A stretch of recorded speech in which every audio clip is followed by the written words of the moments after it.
Mark Weber, welcome to An Actor Despairs. How are you doing, brother? I'm great, man. Happy to be here. Man, I am such a big fan of yours. I don't say this often, and it's a reoccurring theme on this podcast, but the difference between good acting and great acting is that there's no other actor in the world that could have played the kind of style and the characters I've seen you done in like Green Book, Scott Pilgrim, and then your filmmaking style is like one of the most unique. And that's so rare today to like create your own style of filmmaking. I have so much respect for it. And I've seen all your films and I love it. And each one's kind of been a really cool evolution off the next one. And we're here to talk about the newest one, The Place No Words, which I had the immense honor of seeing.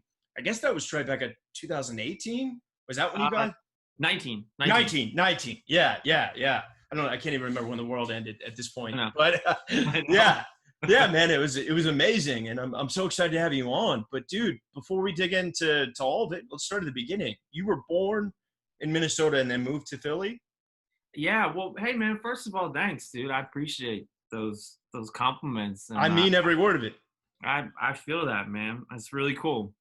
I mean, as you know, certainly why we do what we do. We hope to connect with people and hope people find the work and feel the work. And so I appreciate it, man. I appreciate talking with you today. Yeah, I guess I should say, for the viewers, everyone make sure to go see The End of Love, The Ever After, um, Place with No Words, and the first one. Sorry, Explicit ills. The Explicit Ills. Yes. So everyone will understand more, but you have a really unique style of filmmaking. And the reason I say this is I feel like I know you in a lot of way because sometimes you play a character named Mark, who's Yeah. like an Yeah. amalgamation of yourself and fiction, right? Yeah. So I've been doing. I really I say like I found my voice with my second film, The End of Love, that I made with my son Isaac when he was 2. Yeah. He's 12 now, and we premiered that film back in 2012 at Sundance, which was a really awesome kind of pinnacle year for me. Sundance has been huge for me throughout my career, just as an Yeah. actor, and going up there and watching films and meeting other filmmakers and other actors and producers. That festival has just meant so much to me. So to be there in 2012 with a film that I wrote and directed in narrative competition, Yeah. um, along with another film that I starred in that was in narrative competition, and then I had another one that was just premiering there. So Oh, you were crushing it, dude. You're hitting up I had 7 parties a night. I peaked. My Sundance experience peaked in 2012. That that's amazing, man. Yeah. I kind of fucked up though. Let's get there. Let's let people Yeah. get to know you. So talk to Yeah. me. You were born in Minnesota, then you went to Philly. Yeah, born in Minnesota. I was born in Minneapolis, and then had a very interesting, challenging childhood. Man, really, really. I grew up in extreme poverty. I was born to a single parent, teenage mom, had me when she was 16. Um, Lived in her car for like the first year of my life. She was escaping an abusive situation at home, met Yeah. my father in a halfway house who was a heroin junkie. So I had Wow. all these like, all the ingredients to just be create a recipe for disaster. Yeah. But for whatever reason, it worked out the opposite. My mom just developed this really incredible strength, compassion, empathy, a sense of responsibility for the world and other people, Yeah. and started to bestow these values and morals on me at a young age. And it really helped me, start to succeed in work within the industry, just because I had experienced kind of like rock bottom. Yeah. Very Um, young. So she was yeah, your buoy in some ways, even yeah, throughout all that chaos, she kept yeah. you afloat and maintained you. So talk to me, where did the artistry path start to open up to you? Because I imagine all those things you were going through, I could see how they could manifest in that, but you did like Snow Day, Mhm. you've been in the business a really long time. Yeah, it started my desire, my wanting to be an actor was really, I wanted to be a movie star, and I wanted to be well known, I wanted to be famous. I wanted people to like me, right? Yeah. So it was like to fill this void in a way. And it was also a form of escapism and a coping mechanism because Yeah. I would develop characters, I would pretend to be other people. I was a little hustler, you know, when I was a kid. Yeah. I was just making shit up. I didn't want people to know that I was poor. I didn't want people to know that I was homeless. So I was performing a lot of the time. And Yeah. so I had this, you know, I look back on it now and I was developing a natural ability to shapeshift and be a different person. But as an adult now, I see that it was in response to a trauma that I was experiencing, you know? Yeah. So it was a little bit funky. You know, I had to go as I became a teenager and in my early 20s when I first started working in the industry, I had to go on and do some hardcore emotional work, you know, Yeah. because you know, that classic thing happens like, oh shit, my dreams have come true. I'm an Yeah. actor now. I got a little bit of money. I got a little bit of attention. Why am I still sad? Yeah. You It know? did. It the things that you think are going to fill you up end up making you feel just as hollow and vapid as you did Yeah, before. yeah, completely, Yeah. completely. And Yep. so, how did you start to align yourself with that path? Did you enroll in acting classes? Like, did you tell your mother that I really want to do this acting thing? Was she supportive? Yeah, that was the amazing thing about having such a young mom and a mom who had just been through so much shit in her life. Yeah. She was always encouraging. You know, really wasn't the type of parent to suggest that I have like a fallback plan. You know, she was all about like, oh yeah, you're gonna be an actor. You want to do that? Just set some goals, believe in yourself. Don't let anybody tell you that it's not gonna happen, and it'll happen. So That's amazing. it was amazing, and her support allowed me to never really allow in much doubt or Yeah. fear that I wasn't ever going to be doing anything other than that. You know, Totally. so yeah, and my mom is a really creative person. You know, we would write little plays together, we would perform together. um, I then got into a performing arts high school later on. You know, we came from Minnesota, we went to Philadelphia, um, and I got into this performing arts high school, and that was huge for me because then I started to get some. I had a drama teacher there who was really encouraging, really Yeah. amazing, really challenging, and started to have classes, you know, Build and a foundation of yeah, like, yeah, yeah, that's awesome, man. And then how did you, being in Philly, I mean, I think you're maybe just a little bit older than me, but like, M. Night and those people were the Philly filmmakers at that time. Like what was New York your path to acting at that point? yeah. New York was definitely at that point. You know, it was funny. It was like definitely East Coast versus West Coast in terms of industry Yeah. mentality, right? So you know, mid 90s, late 90s, it was like if you were a New York actor, that was synonymous with like theater. Yeah. Uh, Paul Giamatti, Philip Seymour Hoffman, like that kind of thing. Yeah. yeah, it was like it's Yeah. theater. It was like a little bit more. It was like integrity. Yeah. LA at that time represented like, oh, you know, go shoot a pilot, maybe end up on a procedural television show or something. Yeah. Like that, you know, Or Dawson's Creek, those things. Yeah. It was Yeah. Dawson's Creek. Yeah. Dawson's Creek was popping. Yeah. CW, all that stuff. Oh yeah, WB, CW, all that. I remember it well. Yeah. And you know, no judgment there, but my younger self did judge it, and I was like, you know what, I'm gonna do this theater thing. You know, and New York was just culturally just so. It's New York. It's so Yeah. culturally rich. It's the melting pot of the world. I'm a city kid. I grew up on the streets.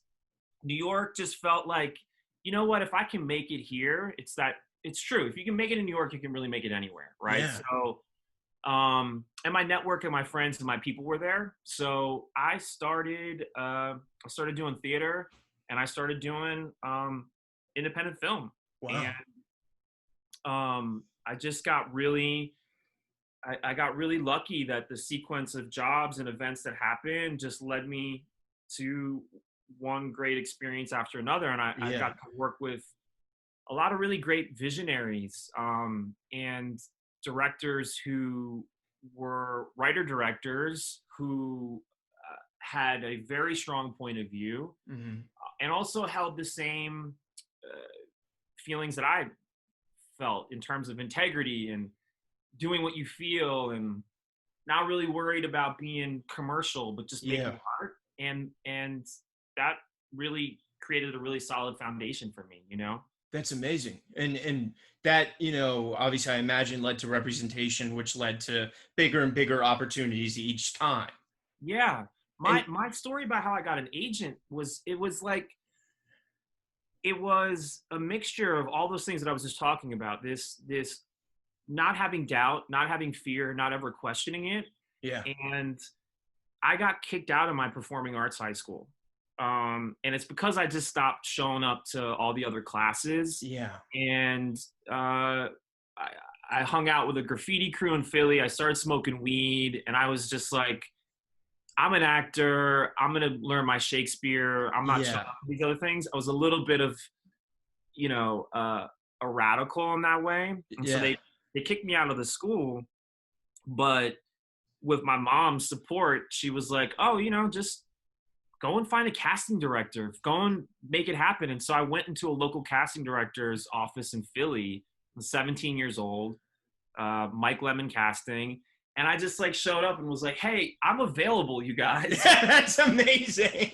Like, just so you know, if you're looking for a 17-year-old, skinny white guy, I'm here. I'm your man. And that, I think that fearlessness, and a bit of, quirkiness and being bold resonated with those folks. And they were like, you know what?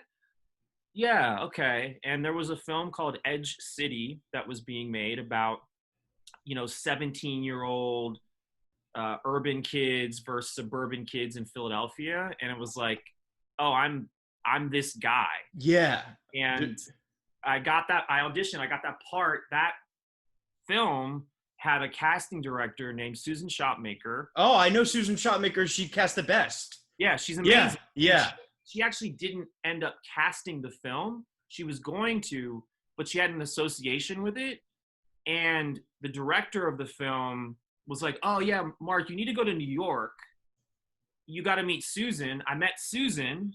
Susan was like, you need to go meet Abby Bluestone, who was my agent at Innovative Artists. And it was literally within 48 hours, I went from one meeting to another, and I walked into this agent's office with the same thing of like, the wide-eyed, I got this. I'm ready for you to sign me. Yeah. If only it still worked like that. I know. Exactly. I'd be at CAA right now. I know. Well, all the agencies right now are like, they're on fire, man. Our industry is changing so rapidly, Well, I think that's the reason I love you and your work so much, is because I think the paradigm shift we're seeing is that for so long, we kind of did it in the dinosaur way. In the dinosaur way, I mean, it's like we went to studios or casting directors looking for jobs to give us them. Now they are out of content to make, and they're just making IP guarantees. Whereas now we have to create the content. And that's what you've been doing. You've been bringing Hollywood to yourself. And those are the people that are fucking untouchable. And that's why I have so much fucking respect for you. Because, you're doing things like Scott Pilgrim and Green, Room, but you're fucking making your own shit happen. And that is an unstoppable force. Thank you, bro. Yeah. And I do feel like that is the future. And it certainly, I'll say this, it certainly isn't any easier. Yeah. But it's deeply fulfilling. Fulfilling. As you got these credits in the early 2000s and you were working, it sounds like ultimately you ended up getting in a relationship, a serious one, and ended up having a child rather young. Yeah. And at what point is that when manifested the New York to LA transition? It is exactly when it happened. Wow. me and my son's mom at the time, we were living in Vinegar Hill in a small place in Brooklyn. And I had this, really romanticized version of being a New York dad, taking my kid on and off the subway. Yeah. And man, I just woke up one day and something snapped, and I was like sick of the train. I was sick of feeling boxed in. Yeah. And I had resisted going to LA, with the exception of like going out every now and then For auditions or and meeting projects. people Yeah. and Yeah. stuff Yeah. like that. But I was like, you know what? Let's go give this a shot. We'll have more space. I took what little money I had. I bought a Prius. No, so that's true. That Prius is that the one? That Prius, I still got that Prius. That's Bro, amazing. that Prius is still my car. And that Prius is at Toyota right now at the shop. It's been there for a week. They're telling me that I need a new battery pack. It might total the car. Oh no, dude! Rest in peace. I was like, how many? You must have gotten 200,000 miles out of that car. Oh, yeah. Easy. So yeah, I packed up all our stuff and we moved out here. And what was that like, assimilating? I mean, I imagine obviously working in the business, like Snow Day, like Emmanuel Shrieky was in there, and like that was probably at the time where maybe was Entourage happening yet? I don't know. Yeah. But like I'm sure you had friends that were working. And LA, that's why I stay in New York. In LA, like no matter how good or bad you're doing, you're constantly reminded in LA that it's not enough. You go down Sunset and there's your friend on a billboard. You know what I mean? Yeah, and you're like, I'm a loser, It's true. It's very in your face here. But I love LA. I do. Yeah. But I just, yeah. But it is. The industry it's New York. There's plenty of other shit going on, LA is very much an entertainment industry town, and you're right. If you are not working, you're very quickly reminded about everybody else who is. Yeah. And it's hard, man. This life of an artist, this acting life is hard. I know you have to have, I don't even want to say a thick skin. You just have to have a lot of self-love, man. Yeah. You got to know your worth, and you got to nurture yourself. Self-care is really important. And I think that that's why I started making my own films. It was a way of healing, man. It was a way of healing that actor side of myself that was constantly being told I wasn't good enough. I was getting lots of no's. Yeah. That's where I'm at right now. I got an audition after this. You're looking at everybody and you start being like, well, shit, if I'd gotten that, or if I'd done that, maybe I would be where. Oh yeah, the compare and despair game, now, man. And so creating my own films gave me also an opportunity to hire actors and crew and people that I respect and admire, and just be like, here, I want to work with you because you do this great. You're not going to audition. I'm writing this for you. I want to empower you because that's my ultimate fantasy. That's my dream. I love just someone is like, hey, I've been working for the last 6 months on writing a role for you because I think you're great. Yeah. That's it. And you did that before. It was cool to do. I mean, your first film was like what, 2007, 2008? Yep. Yeah. Wow. And yeah, man. And I've been fortunate that, like, also too, I met my wife, who's also an actor, who, it was interesting when we met, Teresa, she was a celebrity. Yeah. 237. I discovered her in that film. I love that film. When I was in high school, that was like the indie movie of the year. That's so rad, man. Yeah. And she, when we met, it was funny. It was like, we saw like, oh, okay, this can work, because she was transitioning into wanting to like do meaningful work and not just be like hot girlfriend to the leading lady. Yeah. Of like, the girlfriend of so-and-so. Adam Sandler. Yeah. Exactly. Yeah. And so we were like, okay, great. But with where she was at, she provided, she's been the provider, she's been working consistently in studio fare and things like that. where she had resources to help like supplement and keep us cool. Whereas it allowed me to continue to do the work that I'm doing that doesn't make a lot of fucking money, man. And Yeah. that's the thing. And that's you as an independent filmmaker and as an artist nowadays, it's crazy, man. Like you gotta, especially if you're gonna go out and do your own thing, you gotta really be doing it because you have something you want to say and something Yeah. you want to share. And that's it. And just hope that if you keep building it, they'll come, they'll Yeah. find you. And when they do, you'll be ready to receive whatever that bigger blessing is and hopefully continue to level up, you know? Yeah, yeah, that's so beautiful. Well, this brings me back to what I wanted to talk about. So let's talk about The End of Love and Ever After briefly.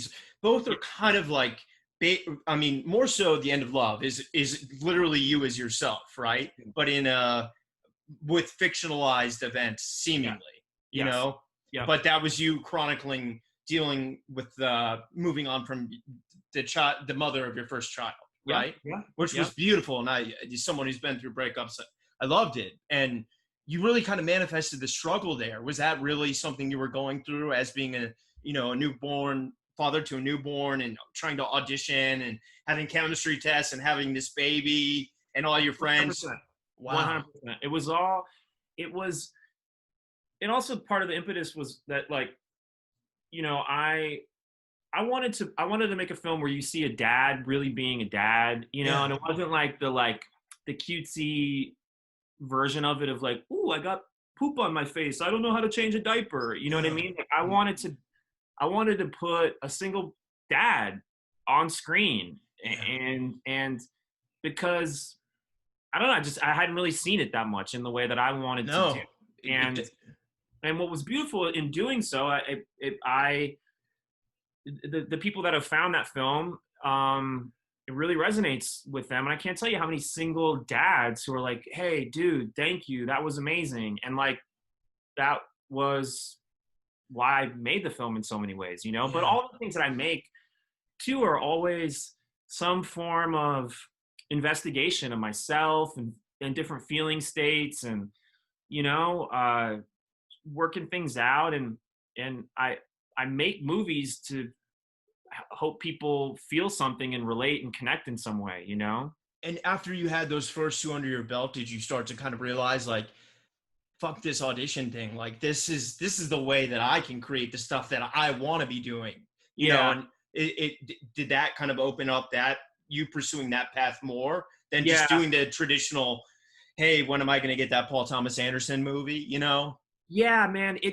Yes, it did. I think starting to make my own films and sitting,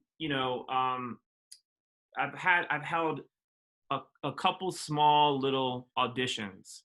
And my auditions, I was very mindful of like, this is like a conversation. Like we're gonna come, like I don't want anyone to come in here and feel like they gotta prove themselves to me. If Yeah. anything, I gotta prove myself to you if you want to work with me, and let's just see if this is gonna work, right? Yeah.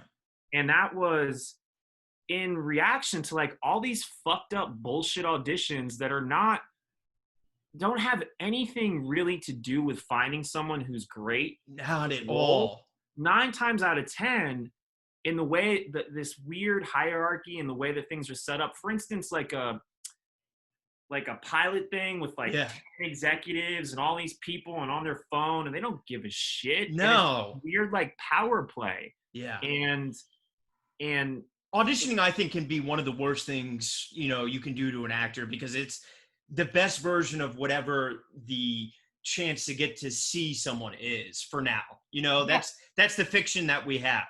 Yeah, yes, exactly. And I wanted to reinvent that. I wanted to redefine that for myself. And yes, I was also at a point where I've been growing increasingly more and more like, okay, if I'm going to audition for a thing, like, please be a reader or a casting director who's gonna be willing to work. A Susan Shopmaker, Susan Shopmaker, yeah. Mally Finn, who's rest in peace. She was a huge casting director who, you know, you knew if you had an audition with Mally, like you had to know your lines, Yeah. and you had to like look up and look in her eyes because she's gonna be working with you. You know, it's not gonna be just this person who's like, let me see what you got, Yeah. you know, like, and just and I don't know, it's just weird because I guess if you're gonna have an audition nowadays, if you're a filmmaker or a producer, you should do everything in your power to recreate the actual real working environment of what a set is like, Hmm. because you're actually setting up an opportunity to see what an actor is really capable of doing. Yeah. Because a lot of really talented actors that I know struggle in an audition environment because it's not the way you actually work on a set, No, no, you not know? at all. And you can have immensely talented people go in there and bomb. That are just bad auditioners, but That is great actors. You know, exactly like Benicio del Toro. I've heard that about him. You know, right. like Same yeah, thing. yeah, Yep. yeah. Yeah. And I'm curious then. You know, so talk to me about Ever After. So Yeah. you have this relationship that ended, and then this film's only about 2 years after the end of Love, right? Yeah. So Yeah. then at this point, are you and Teresa, are you guys engaged yet or no? Yeah. Oh, We are. We so, are. We got engaged in the making of it. She was also pregnant with our first child. so I don't know, like that would I don't know if like I have so much respect for you because creatively, if I were in a relationship and I were exploring these dynamics, I don't know if like that would either be the best thing or the worst thing that happened to Yeah. my relationship. Like, what was that like putting it out there? It was so hard. Teresa's like, yeah, I'm like, oh my, I look back on it and I'm like, in the beginning of us just getting together, about to have a child, why are we making a movie that's this fucking dark? It's like, the heavy, I mean, trigger warning, literally, like the most intense rape scene I have ever seen in my life, yeah, man. and I'm like, like one of my close friends is an amazing actor, and like that, I know I every day on that film I would wake up and be like, man, you guys created this. I I almost don't felt know. like she was like, you can have the girls do the thing as long as you get raped after. Exactly. Like, I'm like, oh my, and I basically, I would show up, and Teresa is so good at turning things on and off, whereas like I'm so emotionally invested, and I guess also directing too. Like my mind is just like I'm so in it, Yeah. and Teresa would just be mean to me as her character, and we'd be finished for the day, and I would just like, are you actually really Yeah, well, where's the line? like what's happening, you know? So it was super challenging, and it's funny, I have this experience when I make a film, you know, things I act in, but certainly films that I make, like I go through this period of like sitting and watching it with audiences and people for a really intense period of time, and then I kind of just let it go. Yeah. And last year, uh this amazing festival in Poland played a retrospective of my work, and they played No way. all five of my films and gave me like this independent icon award. And I was Did like, you get to go? I got to go. Oh, And this, that's amazing. Because, you know, yeah, the world now, it's, you know, that's amazing, man. yeah, man. It You was all, deserve that. I thank wish you. I could have been there because It was, I mean, I love what you do. You're an thank you, man. artist, man. And those are rare today. It sucks Yeah. that, you know, so talk to me then when you have this beautiful relationship and then, you know, you're doing really well. I mean, I don't want to gloss over because I'm sure the fans are going to want to know, like, outside of that, like doing something like Green Book and Scott Pilgrim, these like one that I guess both are sort of one studio indie and one's indie. Yeah. You know, like what was it like to be a part of those that were so successful? Oh man. Well, you know, Scott Pilgrim was amazing because I've found myself in these really rare positions where, yes, that has the backing of a studio, a shit ton of money, but it's all to empower a singular vision. Yeah. And nobody was there telling Edgar what to do. Yeah. Nobody. Everyone was there to help see Edgar's vision come to light. And then we just had the most amazing group of actors assembled, and you know, we're all still friends, and we all knew, like, because also you look, you know, it's been 10 years since the film has come out, and you look at the movie now, you don't look at that movie like it's like a studio film, Not right? at all. it I mean, was I don't think it would get made today. Like, I hate to say no, that. Yeah. no, it wouldn't No. have. Yeah. And certainly not shot on film, Yeah. and so we all kind of knew in a way that maybe we're making a cult film here, Yeah. and I'm so used to that territory of feeling like, Yeah. okay, cool, we might be a little ahead of the game here, and people are gonna discover this thing 10 years from now, and I'm fine with that, right? Because so much of like my life has just been like that. Yeah. Still currently still feeling like I'm building towards something in the second half of my life where people will put the pieces together and discover the work, and it'll be a different conversation then. But I'm so happy still with this thing of almost like having something to prove at all times, Yeah. in a I totally healthy get way. it. Green Room was same thing. I mean, same thing. Like, I mean, one of Anton's last films, or the last film, right? I yeah, think. yeah, Like, hi, I'm yeah, rest in peace. I I love know. Anton, and but I mean, Imogen and Jeremy's an amazing director, coming off Blue Ruin. Yep, Like what yep, a hit that was. yeah, Dude, Patrick Stewart, like, I know. what was that experience like shooting that movie? It was so phenomenal. We all knew that we were making something special. Jeremy being a DP himself, and then also having experience in makeup, and we had the most amazing makeup artist on the film, the most amazing production designer, another amazing DP, but our director Jeremy, also being a visual Yeah, guy in that way, was very it was like so on point. And just an amazing, when you're making stuff that's so dark and intense, it behind the scenes it becomes really fun, yeah, you yeah. You know? have to kind of stay sane. Yeah, Otherwise it's all bleak and exactly. yeah, and So we would all hang, we hang out together. We would laugh in between the intense setups, like yeah. I have the most amazing photographs of me and Anton, because Anton and I really connected on that film. We spent so much time together. Oh man, I'm really Um, sorry. yeah, man, me Yeah, too. yeah, It just like it was such a tragic way to leave yeah, this planet, and he wasn't by any means done yet. He was a yeah, very talented young guy who had just the biggest heart, and everyone who knew him just loved being around him.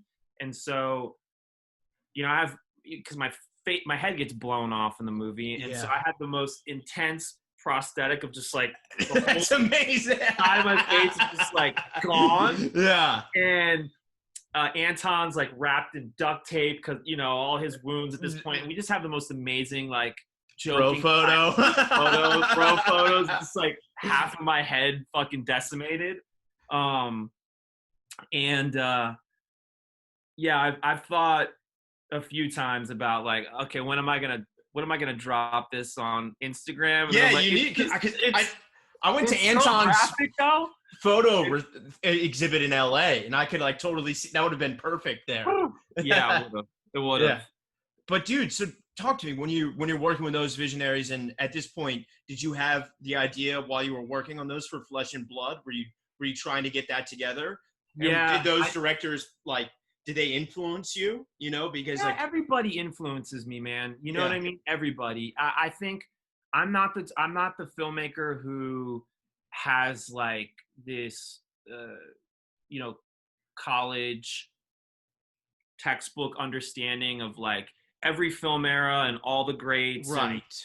look at stuff and then try to emulate it, or Well, I think that's you know, too systematic, and that doesn't work. There's no artistry in that, because it's not binary filmmaking. You know what I yeah, mean? yeah, it's not. And that's the greatest thing that I've learned with just working so much. Like so much of filmmaking is anticipating all the problems you're going to have, Yeah, how you're going to show up, and you're going to, you've envisioned this thing in your head for 5 years, and the camera's going to go just like this, and this person's going to do this, and it's going to be amazing. And so much of filmmaking for me is you go to do that and it's Yeah. not working, and it's not like what you've been thinking. And but what is it, and what can we do? Um and that's been the greatest thing that I've learned just throughout my career, is just seeing how great producers, great filmmakers, great actors are able to pivot Yeah. and know, okay, maybe this is a little bit more interesting, that what's happening right now, and how can we use that and get enough of what we're going for, and create this other thing that it's quickly becoming, because Totally. it is so true for me, man, that like, filmmaking, a movie's made in 3 parts. You write it and it's one way, and then Yeah. you go to shoot it and that's one way, and then you get in the editing room and You got to could turn it reconfigure the whole. drama into Yeah. comedy, Yeah. you know what I Yeah. mean, if you Yeah. wanted to.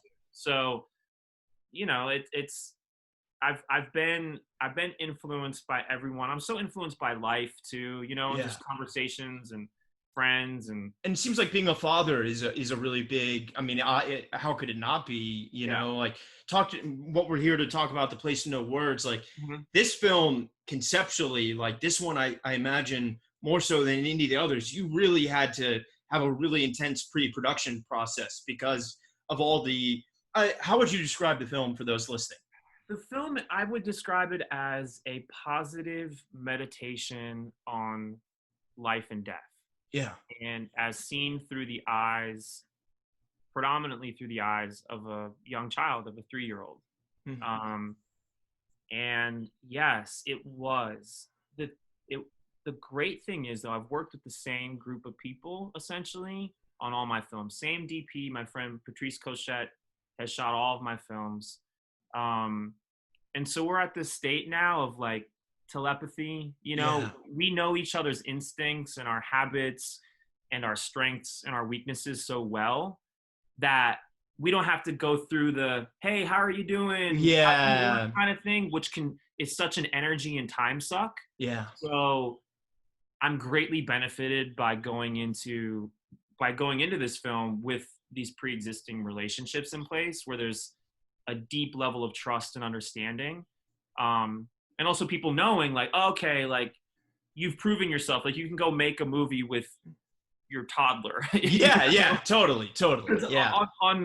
On paper, pitching that to people, it's like, wait, you get, I've done it. I've done it. I can do it, guys. There's a way Poland just had a big thing for me. Yeah, we can do this. So, well, like, how did I don't think this is spoiling. There's kind of like two worlds in this film. There's the natural world and the dream world, and that is where I imagine just like the planning and the effects that you would need to achieve everything that you wanted to achieve. That had to I think I saw you say at the, because at Tribeca everyone comes up and talks after that. You had the Muppets people do that. Yeah. So Jim Henson, man, this is so amazing, because those films when I was younger, The Labyrinth, dude, Sesame Street, you know what I mean? All those things as a kid were my medicine. And I have had this really love and fascination for puppetry. Yeah. And I think it ties into like make believe and being young and kind of playing and dressing up. But as a filmmaker, I also have such a draw towards practical effects, and because I don't know, it's tangible. No, of course. I'm very much the same way. Yeah. And so, yeah, I had an opportunity. I had like a moonshot where I got the contact of Henson's daughter, and wrote, who's one of the heads of his company now, and wrote them and said, hey, I have a really amazing, talented makeup artist who's actually worked with you guys before. Is there any way that you take a meeting with me? And they were like, yeah. And I went into Henson Workshop and kind of, pitched them that, hey, we're making this movie for like $2 and, with my son. Yeah. I know you know what I mean? And they're like, they saw it. They believed in it. And that's amazing. Yeah, man.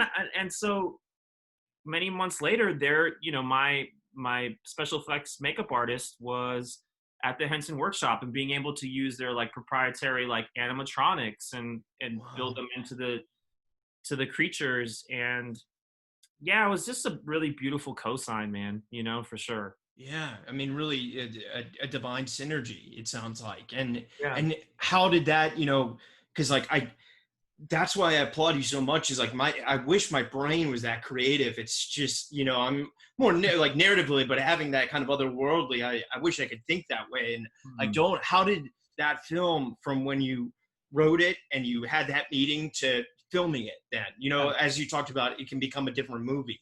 How did Mhm. it, did it shape the way, like from when you saw it on the page and in your head to then filming it?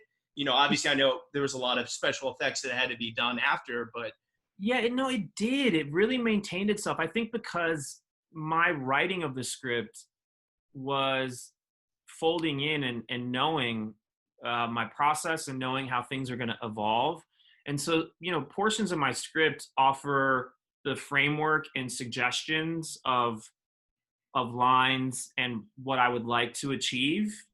So, it's almost like a guide. This writing a script is like this guide where I fold in knowing that whatever's going to happen spontaneously within the setup of what this moment is supposed to be will be magic because yeah, it's true and it's real.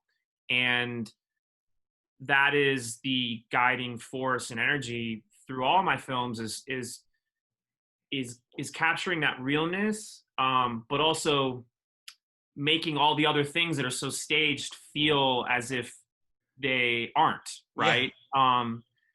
And so it really, and also just spending so much time with Bodhi and writing all these fantasy elements based off of his own imagination. wow. So Uh, that's where they derive from, a lot of them. yeah, yep, Wow. yep. Wow. So this looking for Freakarika Shikadika and these silly names and things and being a Viking and having a sword and climbing mountains. These are from the real stories that we tell each other. Yeah, well, and that's, I think, the most beautiful thing about your work is like you have this eternal, immortal, documentation of your relationship with your children in these films. Thanks, Like, brother. yeah, it's so beautiful and poignant, and it's literally immortal. That's what filmmaking is in its Mhm. truest form. It's a shot at immortality, and Yeah. very few achieve it, and you did. And I'm proud of you, man. Thank you, bro. I don't know you well, but you're an artist, man. You've been inspiring me for years, and I hope to work with you one day, man. Yeah, clearly Yeah, that'll happen. That's the way and that's what I love, man, is like yeah, that's how this should be. We find each other, yeah. and you put out the work, you live your life a certain way with integrity and a certain, you know, level of respect and love and kindness, and you put out stuff and it creates these ripples, Yeah. and it touches someone and finds someone, and then that ripples back, and that's how I love to work, Yeah. and so many people that I admire and respect, it's the same thing, Yeah. Yeah. we find each other, and we should encourage each other, Yeah. and that's why it's rad that you're doing what you do, where as an actor you're providing a Yeah. platform Like I to had connect with folks. Nicole, from who was in your film, on the show. She's great. And you did another movie with her in your friend's film, Clover, John Yep, Abrahams, right? yep, And yep. so, also, yeah, just so I can get this, where can people watch the film? They can watch it right now. You can pre-order it on iTunes, but on the 23rd, on this upcoming Friday, it's all the places you can stream. Okay, It's great. not Netflix yet. Yeah. You hope you can land a Netflix deal and end up there. Yeah. But it's on Amazon Prime and Apple and cable on demand for Amazing. people who still watch cable TV and I think there click is a on lot the of little people. banner, like we Yeah. got something for it. All the ways you want to stream the movie, you can Yeah. stream. Amazing. And what else is up for you? Like, maybe not personal, but like gig wise, do you have any other acting projects that are on I've the been spending the last 3 years working on writing my next one? film. Yeah, that like I want to say everything about, but I can't 'cause it's an Ah, little thing. But oh, like, you're coming back then. dude, I'm coming back, bro, because Yeah. like I guess I will say this: the energy that's been going into what I'm trying to pull off next is like this could be my last thing, you know? No, man. It could be my last movie. But, you know, it has that where it has that energy behind it in the sense that, like, it'll make sense when Okay, all right. I see. I can only imagine where this is going. But I've never been more excited about anything that I've ever been. Well, it's such a beautiful thing to hear. And for those listening, you know, we obviously live in a very crazy time in the world where it's easy to get drowned in the negativity and, pun intended, the despair. Yeah. How have you been able to creatively keep yourself aligned and in check during all this chaos? You know, what advice would you have for those listening that are really struggling creatively and mentally right now? Find the humor in this, in the messy madness of it all. We're all struggling. We all suffer. We all lie. We all hurt people. We all get greedy. We all get overly ambitious. We make mistakes. We virtue signal. Yeah. We try to appear like we're one thing, but inside we're like, oh, will they find out the truth? Yeah. This is a universal experience that we all have. Yeah. And for whatever reason, we as human beings trick each other and ourselves that we're anything other than the same fucking thing, yeah. Right?